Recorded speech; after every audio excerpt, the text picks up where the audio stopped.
चित चोट्यो वहीं और रूप सुधारस पान को जैसे चातक मोर। श्री चतुर्भुज दास जी यहां पर पद के मध्य में आकर के संकेत कर रहे हैं कि किशोरी जी की शरण ग्रहण करो, और किशोरी जी की शरणागति ग्रहण को अभिप्राय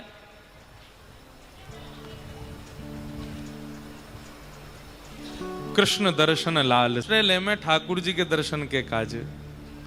ये एक प्रकार को स्वार्थ भी तो है सके, परंतु वास्तविकता यह है कि ठाकुर जी को नाम इतनो ध्यायो है, दर्शन की इतनी इच्छा प्रकट करी है।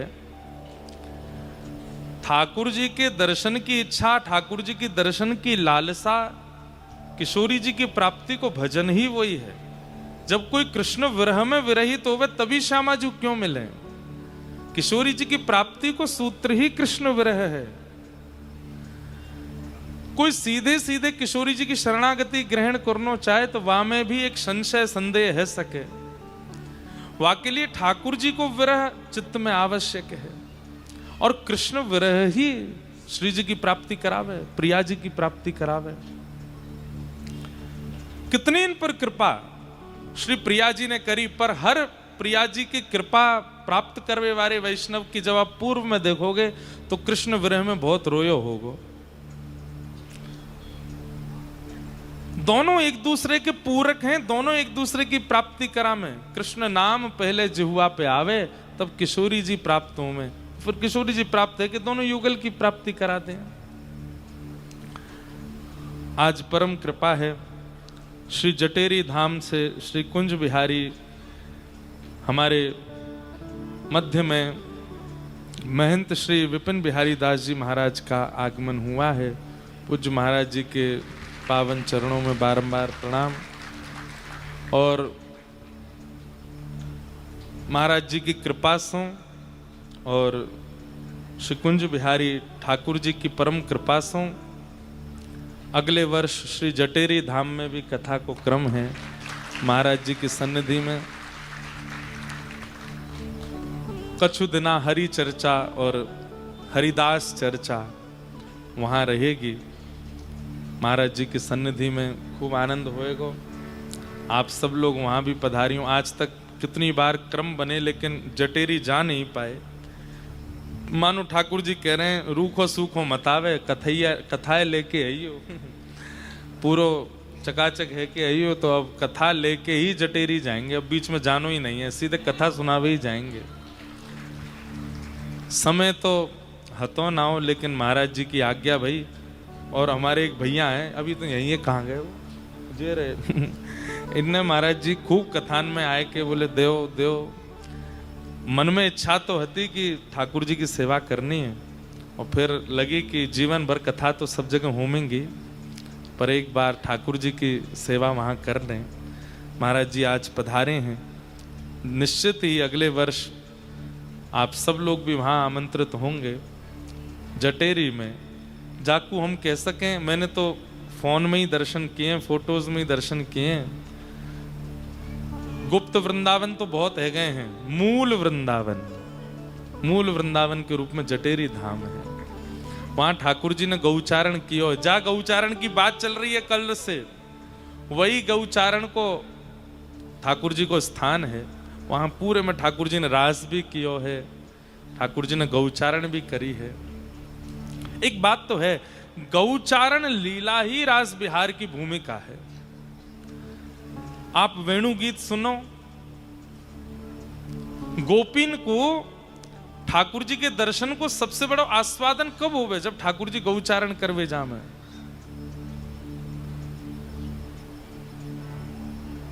तम गो रजत छुरित कुंतल वद्दवरह वन्य प्रसून रुचिरे क्षण चारुहासम वेणुम क्वनंत मनुरई रनुगीत कीर्ति। ठाकुर जी जब गौचारण करने जाते हैं, उसी गौचारण बेला में ही सब गोपियों के चित्त में ठाकुर जी भांति भांति के भाव प्रकट कर देते हैं। नंद भवन से जैसे ही ठाकुर जी निकलते हैं, सब गोपियां, कोई अपनी अटारी पर, कोई अपने जंगला पर, कोई अपनी छत पर, कोई अपने द्वार पर, सब वहीं खड़ी है जाए, क्योंकि यही एक समय है जब श्याम सुंदर दिखते हैं। सुबह तो ठाकुर जी अपने भवन में रहे, और अब छोटे लाला तो है ना है कि कोई ना कोई बहाने तो ठाकुर जी के दर्शन है जाए। अब तो गोपियों के एक ही आश्रय है कि ये गौचारण करवे कब निकसेंगे, और जैसे ही ठाकुर जी निकलते हैं गौचारण के लिए, वही समय सब गोपी दर्शन करें, और वही बीच में ही ठाकुर जी सब जो नेत्रन से आज्ञा करनी हो या कोई कृपा करनी हो, कोई गोपी के चित्त में कोई भाव प्रकट करना हो, ये सब गौचारण लीला के समय होता है। वेणु गीत सुनिए। अक्षणवताम फलमिदम न परम विदाम। गोपियां कहती हैं, अब सुनो वेणु गीत ही सुना मैं थोड़ा सा। गोपियां कहती हैं, श्याम सुंदर के आपने कौन से दर्शन किए हैं? बोले आपने मुरली मनोहर दर्शन किए हैं, गिरवरधारी दर्शन किए हैं, माखन चोर के दर्शन किए हैं, आपने भांति भांति अलग अलग लीलान में दर्शन किए हैं। लेकिन गोपियां कह रही हैं, अगर गैया चरावे जा रहे कन्हैया को आपने दर्शन नहीं किया है तो आपकी आंखन ने कछु नहीं देखो है। अक्षणवताम फलमिदम न परम विदाम। इन आंखों का सबसे बड़ा फल क्या है? इन आंखों को प्राप्त करने का सबसे बड़ी योग्यता क्या है? तब गोपियां क्या कह रही हैं, सुनो ध्यान से। वन्य प्रसून रुचिरे क्षण चारुहासम वक्त्रम ब्रजेश सुतयो रणवेणुजुष्टम यैर्वा निपीत मनुरक्त कटाक्ष मोक्षम। गोपियां कह रही हैं, आपने मुरली मनोहर देखे हैं, गिरवरधारी देखे हैं, यशोदा के गोद के देखे हैं, माखन चोर देखे हैं, लेकिन अगर आपने गैया चरामते लाला ना देखे तो आपने कछु ना देखो। क्यों? ठाकुर जी पूरी पूरी धोती पहने नंद भवन में, रास में पूरा श्रृंगार करके जामे, अनुभव करियो। अब आंख खोल रही है, मैंने नेक देर में कर लूंगा बंद, क्योंकि आंख खोल के यहाँ है ना रही कथा। अच्छो भयो खुल गई, महाराज जी आए, नहीं तो पता ही नहीं चलती। बंधुओं दर्शन करो, गौचारण के गोपाल जी कैसे, नेत्र बंद करके अनुभव करो। पूरे दिना तो ठाकुर जी पूरी पूरी धोती पहने, पूरा पूरा श्रृंगार करें, खूब 7-7 8-8 माला गले में धारण करके रखें, पूरा चौड़ा मुकुट पहन के रहमे, हाथन में बाजूबंद और अपने हाथन में सुंदर कड़ूला पहन करके रहमे, कौंधनी पहन करके डोले। लेकिन जैसे ही मध्यान्ह राजभोग पाले में सोई ठाकुर जी को पेट भर जाए, फिर ठाकुर जी के मैया अब गौचारण को समय है के हो, सो ठाकुर जी मुकुट उतार के नीचे धर दें, अपने केशन को पीछे करके सुंदर पाग बांध लें सिर पे। और बंधुओं सुनो, हमारे पूज्य नाना जी सुनाया करते, बोले काऊ काऊ दिना तो लाला कोई पाग कोई और चीज की ना बांधे, तो बोले गैयान के पामन को बांधे काहे जा लोमनाते, दूध निकालते समय पीछे वाली गैया पीछे वाले पामन को बांधे लोमनाते। क्यों? कहीं गैया पाम मार के बाल्टी गिरा नहीं दे दूध की, वाकू कहें लोमना। सो ठाकुर जी वाकू ले ले, और कभी कभी तो वही की पाग बांध लें सिर पे, वहां में गोबर भी लगी है, रज भी लगी है, और कानन के कुंडल आभूषण उतार दें, गले के आभूषण माला उतार दें, सोने की कौंधनी उतार दें, तो कहा धारण करें? बोले सुंदर सुंदर कन्नेर के फूल लेकर के ठाकुर जी आमे, और कन्नेर के पुष्पन को यहां और यहां सुंदर पुष्पन की मानो जैसे अपने कर्णयो कर्णकारम, अपने कानन के ऊपर कुंडल धारण करें, और गले में कोई आभूषण ना, रत्न पहन के वन में जाएंगे गैया चरावे तो कहा पहने? बोले 9 लाख गैयान की लोमना है, तो उन्हीं लोमनान को कोई पतरे हैं, कोई मोटे हैं, कोई गोबर में सने हुए हैं, कोई रज में लगे हुए हैं, कोई की छोटी माला, बात ने एक बड़ी माला, फिर एक और बड़ी माला, ऐसी ठाकुर जी लोमनान की माला पहन लें। वही लोमना को ठाकुर जी अपने कमर पे बांध लें, और पूरे दिना तो ऊंची ऊंची धोती पहने, लेकिन अब ठाकुर जी काछ नहीं डाल रहे हैं। कैसी? वो लोग घुटने घुटने तक ऊपर खींच लें, पावन में मोटे मोटे कड़ूला धारण कर लें। आहा, कैसी छवि है ठाकुर जी की। और नंद नंदन जब या ब्रज और गोबर युक्त लोमना को पहन करके और सर्वांगीण ऐसे बिल्कुल वनमाली बन करके जैसे निकस करके बाहर आमे, अरे सखी गोपी कह रही है वेणु गीत के पहले श्लोक में, आज आंख प्राप्त करवे को सौभाग्य है गयो। क्यों? ऐसे नंद नंदन हमको दिख गए हैं, एक एक अंग कांति को दर्शन। और ठाकुर जी दूर ते गैयान ने घेर करके ला रहे हैं, गैयान के नाम टेर टेर करके बुला रहे हैं, कोई गैया इत को भाग नहीं जाए, वहां पर पूरा ध्यान धर रहे हैं। और सब वर्ण के श्री ठाकुर जी, गोरी गोरी गैया है चारों तरफ, और बीच में श्याम वर्ण के ठाकुर जी, कोई गैया पे कंधा रखो है, कोई गैया पे अपनी लकुटी धरी है। अरे मधुमंगल देख कहां को चली गई, वाह को ले किया, अरे श्रीनामा देख कितकू जा रही है, और किक किक किक आवाज कर रहे हैं जैसे कोई ग्वारिया करे, और ऐसे ठाकुर जी निकल रहे हैं। और वही बीच में गोकुल की गली भर चुकी है गैयांते, ना कोई आ सके ना कोई जा सके, अकेले श्याम सुंदर है। गोपियां जब आगे नेक ट्रैफिक से लग जाए, गैया इधर उधर रुक गई हैं, सो ठाकुर जी जा गोपी के द्वार के सामने खड़े हो जाएं, बाकी की गोपी बातें मीठी ईर्षा करने लगे, अरे जी गैया यहां काहे को ना रुकी, श्याम सुंदर यहां रुक जाते, इनकी रूप माधुरी को हम दर्शन कर लेते। आहा, बोले जैसे ही ठाकुर जी रुकते हैं और रुक करके अपने अगल बगल के भवनन में देखें, कैसे देखें, आहा, वक्त्रम ब्रजे ससुतयोरण वेणुजुष्टम यैर्वानि पीत कटाक्ष मोक्षम। ठाकुर जी मुख ना घुमा में गोपी के घर की ओर, तो क्या करें, केवल आंख मटका में अपनी, जैसे ही आंख ते यहां देखें, खिड़की पे खड़ी हुई, द्वार पे खड़ी हुई, अटारी ते झांक रही वो गोपी मई निहाल है जाए। सबरी गोपी कहें अरे जल्दी ते अवसर मिला या गोपी के पास जामेंगी, पूछेंगी कि जब कटाक्ष ते देखो तब कैसा अनुभव भयो। जैसे ठाकुर जी निकल जाए, वह गोपी को जाकू देख करके गए, सबरी गोपी इनको झुंडवा के घर पहुंच जाए, चारों तरफ से घेर के पूछें आज कैसे लगे श्याम सुंदर।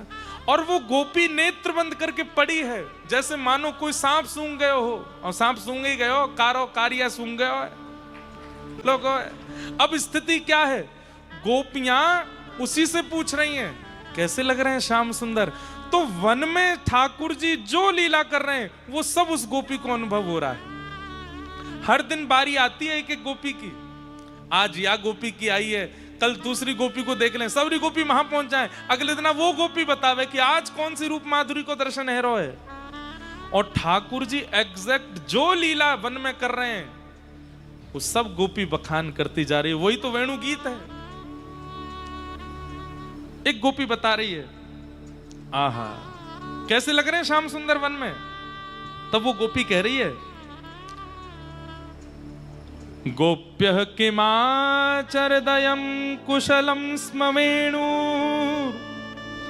दामोदराधर सुधामपि गोपिकानां भुङ्क्ते स्वयं यद विशिष्ट रसं हृदिन्यो हस्यत्वचोश्रुममुचुस्तवरो यथार्या। आहा, एक सखी बेहोश पड़ी है, बाकी की सब सखियां उससे पूछ रही, अरे बताना कैसे देख के गए श्याम सुंदर। बोले अरे मैं कहा बताऊं, मेरी तरफ ऐसी कटाक्ष करके जैसे देखी, मैं तो तभी तो पड़ी हूं, मुझे सुधना है, मेरो नाम कहा है, मैं कौन की गोप की कन्या हूं, मैं कौन की बहू हूं, मैं कौन के घर में हूं, कछु ना पतो चल रही। बोले तो कहा पतो है तो को। बोले मुंह को तो ये पता है, हमने तो कछु तप कियो ही नहीं, ये वेणु हमारी सौत ये जा अधर पर विराजमान होवे। अरे बहन ये तो आज जाए के पतो चलिए, या वेणु को ठाकुर जी अपने अधर पर कायकू लिटा में, क्योंकि याने बड़ो तप कियो है। कैसो तप कियो। बोले बांस के रूप में तप कियो, खूब वर्षा भई, खूब तपी गई, खूब सब प्रकार की यानी ऋतुन को अनुभव कियो, खड़ी रही, क्यों बैठनो है श्याम सुंदर के अधर पे। एक दिन एक व्यक्ति ने आके याकू छील दियो या में छेद कर दिए और वो छेद करके याकू वंशी बनाए दियो। एक दिन श्याम सुंदर की दृष्टि पड़ी और श्याम सुंदर बोले, एरी तेने बड़ी सही है, जीवन भर तेने बड़ो सहो है, आ तेरी ने सेवा करूं। और तभी श्याम सुंदर याकू अपने अधर पर धारण करके अधरामृत को पान करा में, कोमल उंगलीन ते याके छिद्रन को आच्छादित करके चरण दवा में, अपने मोतिन अपने नाक के मोती ते या पे छत्र करें, अपने आंखन की पलकन ने खोल करके बंद करके याकू चवन सी डोरा में। अरे सखी ऐसे ही ना मिल जाएंगे वो अधरारविंद, उनके काजे तो वेणु के समान तब करना पड़ेगो, तभी वो अधरामृत प्राप्त होएगो। वाके काज तो वह बांस की तरह हमें सहनशील बनना पड़ेगो, तभी वो लाभ मिल सके। आहा वृंदावनम सखी भुवो वितनोति कीर्तिम, यद्देवकी सुतपदाम्बुजलब्ध लक्ष्मीं, गोविंद वेणुमनुमत मयूर नृत्यम, प्रेक्षादृशान वपरतान्यस सम्मतत्वम। वृंदावन की उन पावन गलियों को आच्छादित करते हुए जब श्री ठाकुर जी जाते हैं, वन में जाकर के वेणु को अपने अधर पर रखते हैं, तभी एक मोर नृत्य करता हुआ ठाकुर जी के सामने आया। सब सखी बोली, अच्छा फिर का भयो? बोले वह मोर ने आकर के ठाकुर जी को इशारो कियो। बोले अरे श्याम सुंदर आओ तो, आपको कोई तो मिलवानो है। श्याम सुंदर वाके पीछे पीछे जा रहे हैं, गैयान को झुंड कहीं छोड़ दियो है, वह मयूर के पीछे पीछे गए हैं। अच्छा कहाँ को गए? बोले कोई सरोवर के समीप गए। वह सरोवर पे कहा है रोए? बोले वह सरोवर पर कोई गोप कन्या भर करके, कोई गोप कन्या जल भर रही है। सबरी गोपी बोली, हम सबरी तो यहाँ बैठी हैं, वहां कौन सी गोप कन्या आ गई? अरे जो कोई और गांव की गोप कन्या है। बोले पता ना, अभी दिखना है रो कौन है। बोले अब का है रोए? बोले मोर तो अंतर ध्यान है क्यों, ठाकुर जी उमड़ घुमड़ करके मधुर वंशी बजा रहे हैं, और ऐसी वंशी बजा रहे हैं जहां वंशी की धुन सुन करके सब पीछे मुड़ मुड़ करके ठाकुर जी को देख रहे हैं, लेकिन वो गोप कन्या नहीं देख रही है। तभी एक गोपी बोली, ऐसी कौन सी निष्ठुर आ गई, श्याम सुंदर ऐसी वंशी बजा रहे हैं और वो देख ही नहीं रही है। अरे वह गोप कन्या की जगह हम क्यों नहीं है? अरे मैं होती तो मैं तो ऐसा करती, मैं होती मैं तो ऐसा करती, मैं होती मैं तो अपने पास बुलाए लेती, चरण दबाए देती, ये खवाती वो पिवाती ऐसे। अरे मैं क्यों ना हूँ गोपी की जगह? कौन सी गोपी है? नेकवा को नाम तो बता। अभी बहुत देर रह गई है, श्याम सुंदर वंशी बजा रहे हैं लेकिन वो देख ना ही रही है। अरे अरे वो धीरे धीरे पीछे को देख रही है। बोले अब का भयो? बोले अरे बस नेक देखवे वारी है। बोले अब का भयो? अरे वाने देख लियो। बोले अब का भयो? बोले वंशी की धुनी रह गई। श्याम सुंदर फूंक मार रहे हैं लेकिन धुनी ना निकल रही है। बोले ऐसो कहा है? बोले अरे ये कोई और गोप कन्या नहीं है, तो वृषभानु नंदिनी श्री राधिका रानी है, श्री किशोरी जी हैं। श्याम सुंदर टेर भूल गए हैं, वंशी में धुनी निकलनी बंद है गई, केवल फूंक मार रहे कोरी। सब सखियों के नेत्र सजल हो गए। हम क्यों नहीं है वन की भीलनी जो इस रूप का आस्वादन वहां जाकर के कर सके? किशोरी जी ठाकुर जी को देख रही हैं, ठाकुर जी किशोरी जी को देख रहे हैं। किशोरी जी आई बजाओ। अब क्यों नहीं बज रही है वेणु? अरे श्यामाजू, वेणु बजावे में पूरा ध्यान वेणु पर रखना पड़े। आप सामने आ जाएं तो पूरा ध्यान आप पे ही चलो जाए, वेणु कहां से बजेगी? गोपी कह रही है अब का है रोए? बोले किशोरी जी बाम पास में आके खड़ी है गई हैं, अपनो जलते भरो भयो मटको ने किनारे धर दियो है, और श्याम सुंदर के पास आकर के कह रही है चलो मैं बजवाऊं। और अधर तो हैं श्याम सुंदर के, पर उंगली है किशोरी जी की, और श्याम सुंदर के कानन में जो राग किशोरी जी गा रही हैं, श्याम सुंदर वही धुन बजा रहे हैं। और वह धुन को सुनकर के सब मयूर नृत्य कर रहे हैं। गोपियों का चित्त अब रुक नहीं पा रहा है, कोई दौड़ने को हो रही है कि मैं यहां झांकी को दर्शन कर आऊं, मैं यहां छवि को अनुभव कर आऊं। दूर खड़े गैया सब दौड़ करके ठाकुर जी के समीप आ गई हैं, कान उठा करके सब गैया देख रही हैं। पास के हिरण आ गए हैं, कान उठा करके सब ठाकुर जी देख रहे हैं। चारों तरफ से जितने भी पशु पक्षी हैं सब ठाकुर जी को दर्शन कर रहे हैं। तभी एक कालो कालो मेघ आयो है और श्याम सुंदर और किशोरी जी के ऊपर मानो जैसे छत्र कियो है। सूर्य की तेज ताप से कहीं इनके या रस में विघ्न नहीं आ जाए, या भाव को दर्शन वो गोपी कर रही है। ये वेणु गीत है। वेणु बजती वन में है, पर उसका आस्वादन गोपियों को अपने भवन में होता है। ये वेणु गीत भी कब की भावना है? ये गोपी गीत और रास पंचाध्याय से पूर्व की भावना, और यह भी गौचारण के समय होता है। वही समय है 12:30-1 बजे से लेकर के 4-4:30 के बीच का। अरे रसिकन की हम क्या बात करें, रसखान की हम क्या बात करें, चतुर्भुज दास जी की हम क्या बात करें, ब्रज की ब्रजांगना गोपियों को भी अनुभव उसी काल में होता है ठाकुर जी का। आहा, चतुर्भुज दास जी कह रहे हैं क्या? अब स्थिति क्या है?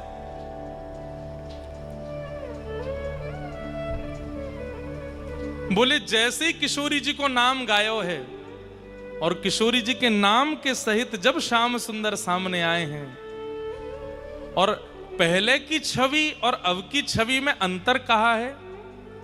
चतुर्भुज दास जी कह रहे हैं कोटिक मन मथ वारिने देखी डगमगी चाल हो।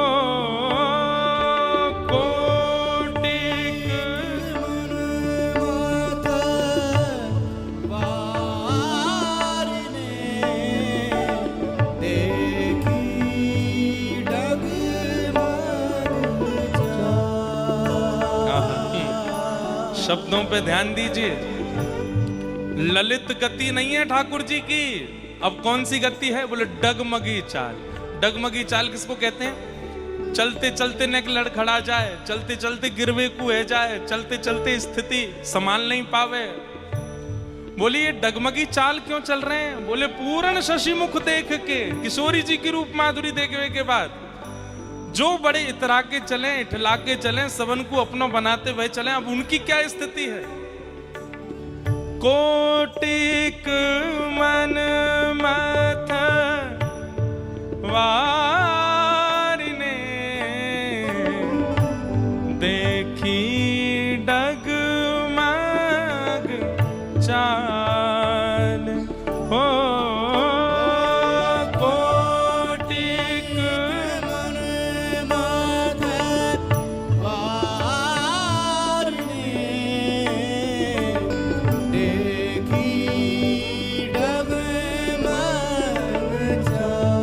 लेकिन बोले ठाकुर जी की ललित गति पे तो मन वारी वारी जावे, लेकिन किशोरी जी को देखने के बाद में ठाकुर जी की जो स्थिति है, वहां पे स्थिति तो ऐसी है रही है, वहां पे मन तो ऐसा है रहा कि करोड़ों मनन को मत करके वह मन में ते प्रेम निकार करके ठाकुर जी पे वार दे में। कोटिक मन मत वारिने देखी डगमगे चाल। और ये डगमगी चाल कैसी है? या से कहां प्रभाव पड़ रहे हो है सबन पे? डगमगी चाल को मतलब एक प्रकार से ये समझो, मीराबाई डगमगी चाल चले श्याम सुंदर की याद में, सूरदास डगमगी चाल चले ठाकुर जी की याद में, कुम्मन दास, रैदास, कृष्णदास, ये जितने भी हैं सब डगमगी चाल चले ठाकुर जी की याद में। लेकिन वही ठाकुर जी जब किशोरी जी को स्मरण करें तो वो कैसी चाल चल रहे हैं? डगमगी चाल को मतलब है कभी जा वृक्ष को किशोरी जी ने स्पर्श किया हो, ठाकुर जी वह वृक्ष के पास जाके खड़े हो जाएं, अरे तुम मुझसे ज्यादा प्रिय दिखे, तो को स्पर्श करके कैसे गई किशोरी जी, और वहां को स्पर्श ठाकुर जी कर ले। मैं जा शिला पे कभी किशोरी जी बैठी हो, वहां जाकर के कहें अच्छा तू मोते ज्यादा बड़भागिनी है, किशोरी जी तो पे विराजमान है कि जामे, ठाकुर जी वहां पे बैठ जामे। जा मार्ग से किशोरी जी नित्य आमे नित्य जामे, वह मार्ग को देख करके ठाकुर जी कहें तू मोते ज्यादा प्रिय दिखे, मोसो तो फिर भी कभी कभी मिले ना है, पर तो पे तो रोज चल करके जामे। ऐसे जैसे एक प्रियतम अपनी प्रियतमा के लिए हो जावे, वैसे ठाकुर जी हैं गए वो डगमगी बात और डगमगी चाल। और वह स्थिति को देख करके कहा लग रहा है जैसे क्या वार दें इनके ऊपर। सभी प्रेमास्पदों के मुख्य प्रेमी आज स्वयं प्रेमास्पद बन गए हैं, प्रेमी बन गए हैं। कैसे लग रहे हैं? आहा। युवती जन मन फंदना, अम्बुज नयन विशाल, गोवर्धन वासी सांवरे,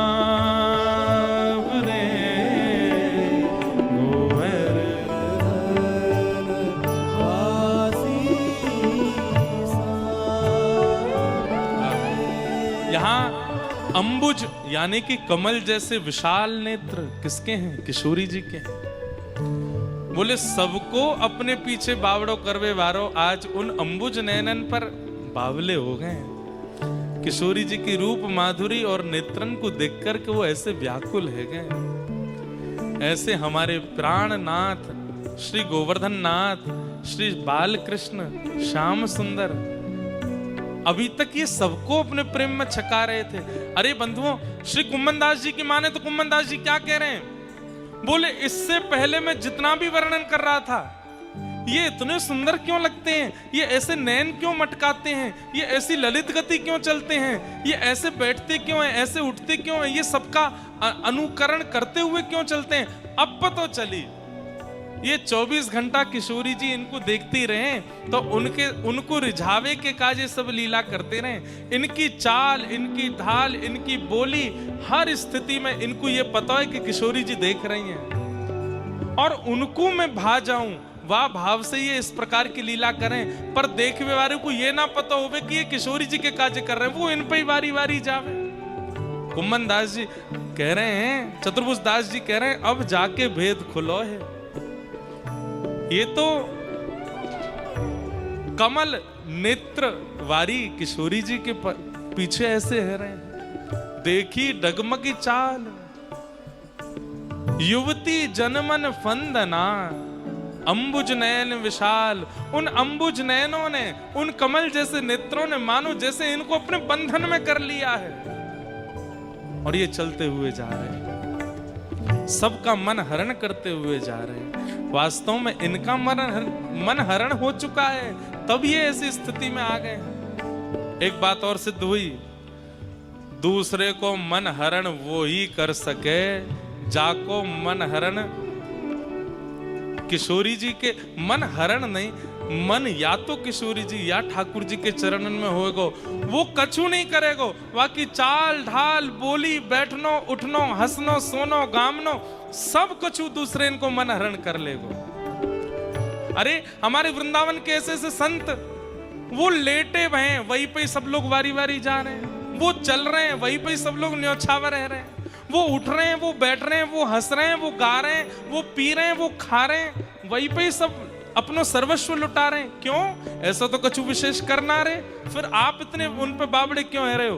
क्योंकि उनके मन को हरण किशोरी जी ने कर लियो, ठाकुर जी ने कर लियो। जाको मन श्याम सुंदर और किशोरी जी के चरणार बिंद में आ जाए, वाकी सामान्य गति, वाकी सामान्य स्थिति भी हमारे चित्त को हरण कर ले।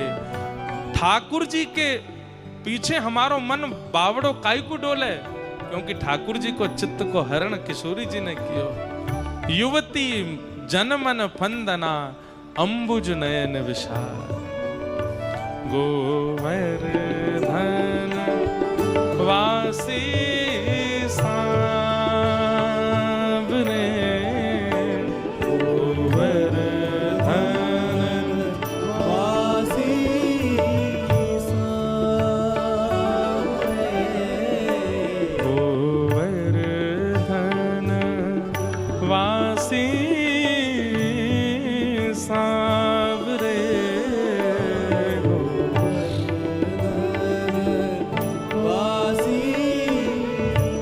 कहाँ कुम्मन दास जी कल तक तो अपने ऊपर कृपा की अभिलाषा कर रहे थे कि मुँह पे कृपा करो, हे श्याम सुंदर मुँह गैया बना लो, हे श्याम सुंदर मुँह कोई निकुंज बना लो, मुँह कोई गुंजा माला बना लो, मुँह को रज बना लो। लेकिन अब श्याम सुंदर की डगमगी चाल देख करके श्री कुम्मन दास जी किशोरी जी से प्रार्थना कर रहे हैं, क्या हमारे श्याम सुंदर हम बावड़े है जाएं, हम व्याकुल है जाएं, हम सह लेंगे श्यामाजू, पर हमारे लाल जी व्याकुल है रहे, ये हमसे सहन नहीं है रहे हो है, इनको ज्यादा पीड़ा मत दो, अब क्या करो। हे कुंज भवन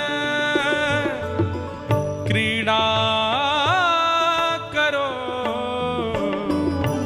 सुख निधि मदन गोपाल हो,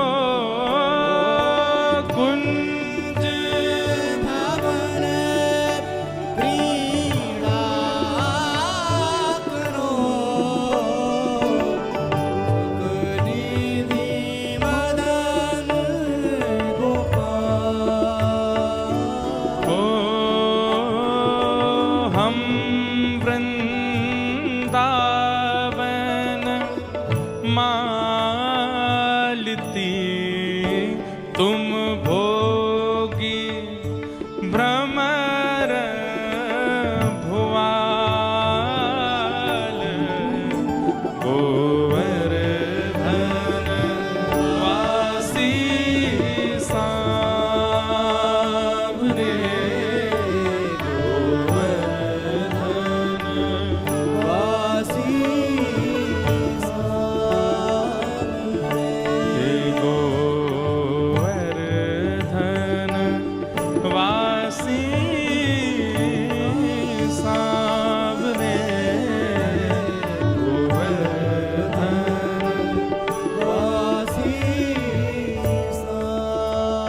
कुम्मन दास जी प्रार्थना कर रहे हैं, हे प्रियाजू आप श्याम सुंदर को ऐसे विरही मत बनाओ, अब तो आप कुंज में पधारो और कुंज में पधार करके श्याम सुंदर के संग में मधुर रास विहार करो, मधुर क्रीड़ा करो। हमारी कल तक तो इच्छा ही कि श्याम सुंदर हमारे साथ लीला करें, क्रीड़ा करें। और बंधुओं देखिए, रस की प्रारंभिक स्थिति क्या है कि ठाकुर जी हमें मिलें और हमसे बात करें, हमारे संग खेलें, हमारे संग लीला करें, ये प्रारंभिक स्थिति है। और उस प्रेम रस कुंज की मध्यस्थ स्थिति क्या है? मध्यस्थ स्थिति है कि ये श्यामाजू के साथ में लीला करें, हम तो कहीं कोने में बैठ के केवल देखें, हम तो केवल निहारें, ये हमारे पास नहीं आवे, हम तो इनके लायक है ही नहीं, ये हमारे पास आवेंगे हम कहाँ दे पाएंगे इनको, हमारी योग्यता कहाँ है इतनी। अब श्याम सुंदर हमें आपकी अभिलाषा नहीं है, तो बस अभिलाषा क्या है, आप श्री प्रिया जी के साथ में विहार करो, हमें तो कोई कुंज दे दो, वह कुंज से बैठ कर के हम तो टुकुर टुकुर निहारेंगे बस। बंधुओं, श्री गिरिराज जी कुंज प्रदान करवे के को भी स्थान है, ठाकुर जी के रास बिहार के दर्शन की कुंज यहीं मिलेगी। और मिली है, कौन को मिली है? श्री बलभद्र जी को। श्री बलराम जी महाराज यहाँ लुक लुक दाऊ जी के रूप में विराजमान है। भीतर की परिक्रमा में एक सघन कुंज में श्री दाऊ जी बैठे हैं और वहां बैठ करके वृंदावन के सुंदर यमुना पुलिन पर रास बिहार को यहां बैठ करके दर्शन कर रहे हैं। चंद्र सरोवर के मधुर रास को यहां बैठ करके श्री दाऊ जी महाराज दर्शन कर रहे हैं, लुक लुक दाऊ जी में। ये प्रेम की मध्यस्थ स्थिति है कि हम केवल आपको आस्वादन करें, हम केवल आपको देखें, आप राजी है करके लीला करो, हमें तो केवल दर्शन कर दे दो, हमें अभिलाषा नहीं कि आप हमसे चर्चा करो, हमसे मिलो। हम वृंदावन मालती, तुम भोगी भ्रमर भुआल, गोवर्धन वासी सा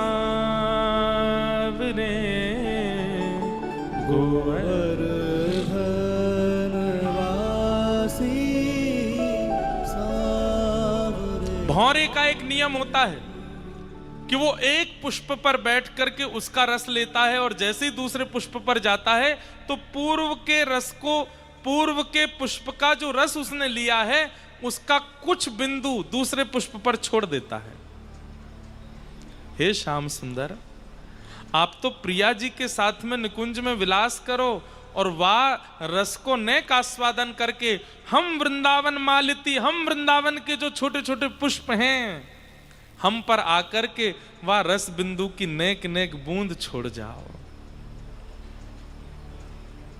हे श्याम सुंदर, अब ऐसी लीला करो, ऐसे कृपा करो।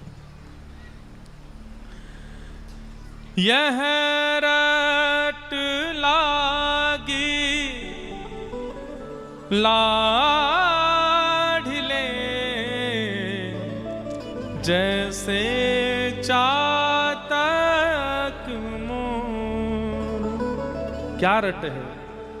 प्रेम नीर वर्षा करो नव घन नंद किशोर गोवर्धन वासी। मध्यस्थ प्रेम की प्रारंभिक स्थिति क्या है? ठाकुर जी हमसे मिलें। प्रेम की मध्यस्थ स्थिति क्या है? ठाकुर जी श्री जी से मिले, हमको तो केवल दर्शन दे दें और नेक वाको आस्वादन कभी कभी हम पे छींटा डाल दो करें। लेकिन प्रेम की अंतिम स्थिति क्या है? कि हे श्याम सुंदर, अब श्री प्रिया जी के साथ अब बिंदुनते काम नहीं चल रहा है, अब छीटानते काम नहीं चल रहा है। अब कहा करो प्रेम की ऐसी वर्षा करो कि हम डूब जाएं, वही में ही छक जाएं, वहां से बाहर कभी निकसे ही नहीं नाथ। अब वही हमारी स्थिति है जाए। भोरी सखी कहती हैं क्या? प्यारी ऐसो दुख दीजो ही माय, प्यारी ऐसो दुख दीजो ही माय। बिन पद कंज छटा दृग देखे, बिन पद कंज छटा दृग देखे। को सुहावे नाही, को सुहावे नाही। प्यारी ऐसो दुख दीजो ही माही, प्यारी ऐसो दुख दीजो ही। आपके युगल चरणन के अलावा मेरे नेत्रन को और कोई सुहावे ही नहीं। ये प्रेम की चरम स्थिति है जिसकी अभिलाषा यहाँ चतुर्भुज दास जी कह रहे हैं कि प्रेम नीर वर्षा करो नवघन नंद किशोर। अब तो ऐसा प्रेम रूपी जल में हमें डुबाए दो कि और कुछ दिखे ही नहीं, चारों तरफ केवल जल ही जल, जल ही जल। जैसे एक प्रलयकालीन समुद्र के आने पर और कुछ नहीं दिखता है नाथ, अब ऐसा प्रेम रस बरसा दो कि और कुछ दिखे ही ना। बस्ती छोड़ एकांत बिठावो, बस्ती छोड़ एकांत बिठावो। बातन सो घबराही, बातन सो घबराही। प्रेम की अद्भुत अवस्था होने पर भीड़ अच्छी नहीं लगेगी, दूर रहने का मन होगा। एकांत में रहूं मैं, कोई मुझे जाने ना, कोई मुझे पहचाने ना, कोई मुझे देखे ना, कोई मुझे दिखे ना। एकांत अच्छा लगना लगेगा। और बातन सो घबराही, अगर किसी ने आकर के विषय वार्ता कर दी तो मन में बस ये हो गया कि अब प्राण निकल जाएंगे, उठ के चलो यहां से।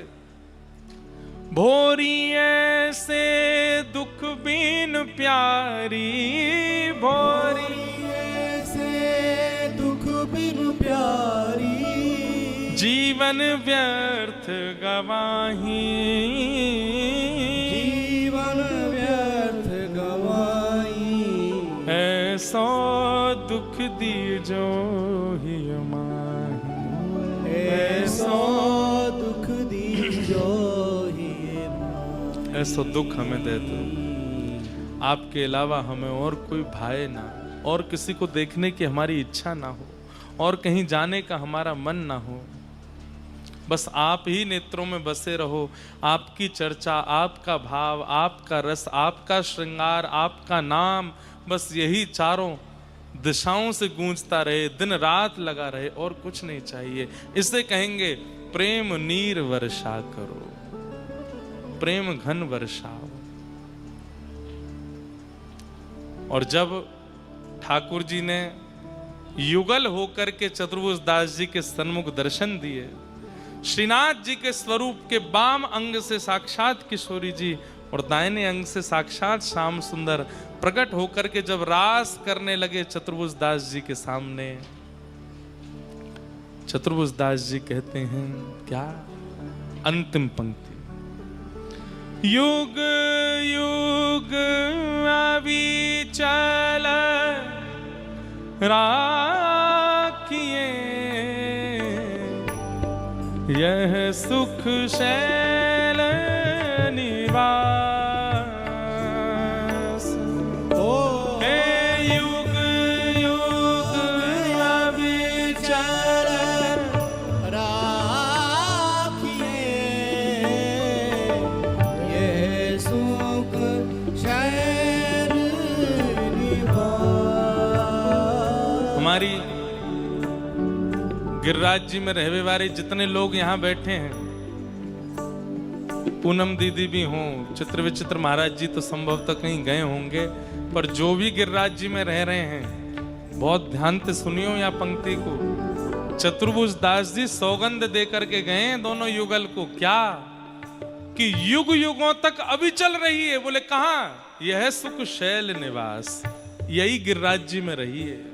आपको मेरी सौगंध है, आप यहां से कहीं नहीं जाओगे।